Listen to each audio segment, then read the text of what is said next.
কে? উনি অ্যাসাসিনেটেড হয়েছেন, আত্মাইর আঘাতে উনি নিহত হয়েছেন।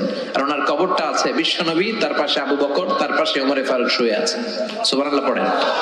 দুই সাথীকে পাশে নিয়ে হায় ঘুমিয়ে আছে নিঝুম নিরালায়, আমি সইতে পারি না বিরহ জ্বালা, ধন্য করো দিদারে, ডেকে লও মাবুদ আল্লাহ, রওজা পাকের কিনারে। ঠিক কিনা? ডেকে লও রাসূল আল্লাহ না, ডেকে লও মাবুদ আল্লাহ। কারণ রাসূল আপনাকে দিদার দিতে পারে না, দিদার দিবে কে?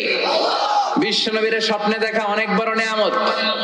চাইলে বিশ্বনবীরে স্বপন যোগে দেখা যায় না। আল্লাহ যারে এই নিয়ামত দিতে চায় তারে দেয়, সবাই রে আল্লাহ দেয়। এজন্য এই নিয়ামতটাও বিশ্বনবীর কাছে যাওয়া যায় না, চাইতে হবে কার কাছে?